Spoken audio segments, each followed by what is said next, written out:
भगुवा पानी उपन्यासकी एक पात्र तृष्णाले आफ्नो प्रिय विशेषलाई लेखेको एक पत्र। प्रिय, मेरो भाग्यले दिएको संसारमा तिमी छैनौ। तिमी मसँग हुन सक्दैनौ अब। तिमी मेरो र म तिम्रो तब मात्र हुन सक्छौ जब हामी दुई एक अर्कालाई बिर्सन्छौँ र सधैँका लागि बिर्सिरहन्छौँ। बिर्सनु सम्झनु भन्नु मेरो लागि एक मुर्दाको विपना भयो प्रिय। उदास मृत्युले भरिएको विपना जो लाग्छ म आफैसँग छ। तर त्यो विपना मेरो अस्तित्वबाट उहिले बिलाएर गइसक्यो। त्यो विपना ममा आउन सक्दैन अब। जब आउँछ ऊ आफै बगेर गइसकेको हुन्छ। त्यो घना उज्यालो अँध्यारोको दोसाँधबाट म आफूलाई फुकाउन खोजिरहेको छु, तर सकिरहेको छैन। अरू कसैबाट यसको समाधान खोज्नु कतिको मुनासिब हुन्छ आफैलाई थाहा छैन। यो मेरो अस्तित्वले देखेको स्वर कल्पना हो। तिमी मेरो विपनामा फेरि हुन्छौ भन्नु पनि उस्तै भ्रम जस्तै कल्पना हो। त्यो भ्रमले म अहिले किन लेख्दै पाना भर्दैछु भन्न सक्दैन। तिम्रै प्रेमको लागि हुनुपर्छ भन्ने मेरो विश्वास छ। तर यो लेख मेरो उद्वेग मात्र हो कि प्रश्न छ मेरो। संसारबाट एक्लो भएर हरेस खाएको समय पो हो कि हो। तिमी बिना निकै एक्लो छु म प्रिय।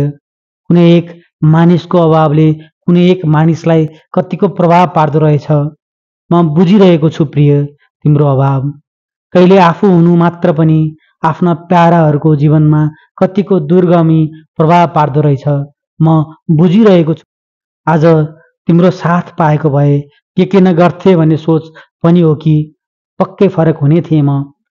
यही प्रश्नले मलाई पुर्याउँछ तिमीले डोर्याएको बाटो र म कुनै सानो बच्चाले झैँ तिमीले डोर्याएको बाटो लुरु लुरु हिँडिरहेको छु। कहिले पुग्छु तिमीले मलाई तनावमा लग्ने स्थान प्रिय। ती स्थान निकै एक्ला छन् आज। त्यहाँ म मात्र छु। तिमी मलाई अनेक बहाना बनाएर फकाउँथ्यौ प्यारा। आज म रिसाउन पनि सकिरहेको छैन। तर मलाई गर्व छ म त्यो बाटो हिँडिरहेको छु। गर्व छ म छु तिम्रो सपना दिन बाँचिरहेको छु। तिमीले रोपेको बिरुवाले फल दिएको दिन भोग्न बाँचिरहेको छु। कहिले ती साकार बन्ने हुन् यिनै आशामा आफ्नै बित्दै गरेका दिनहरूमा व्यस्त छु। तर यो पनि सत्य हो कि तिमीसँग टुहुरा बनेका दिनहरू फेरि आफ्नो अभिभावक खोज्न आउने छैनन्। हेर, यस्तो कोलाहलमय समयमा तिमीले मलाई एक्लै उभ्याएर गयौ प्रिय। मेरो प्रतीक्षा र तिम्रो भाग्य त्रिशुलीको पानीमा गोत लगाउँदैछन्। ती पानी खै आज कहाँ छन्? सायद आफ्नो अस्तित्व सागरको पानीमा खोज्दैछन्। कुनै दिन फाउदी खोलाको पानी भएर सानो ढुङ्गो पनि हल्लाउन नसक्ने पानी आज सागर नै मै हुँ झैँ हुङ्कार देखाउँछ। सबैले मानिदिएकै छन्, मैले पनि मानिदिएँ। ती पानी सबै बहेर गए प्रिय। समुद्र पनि आकाश भए, कतै बादल बनेर बहे, कतै बर्सिए।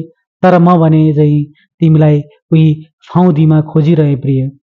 यी हेर त यी आजका विपनाहरू पनि तिमी जस्तै भए, बहेर गए। तिमीसँग बिताएका पलहरू पनि उस्तै भए, बगेका तिमी जस्तै गए। तर म भने चाहिँ तिमीलाई उही बर्सातको आकाशमा खोजिरहे।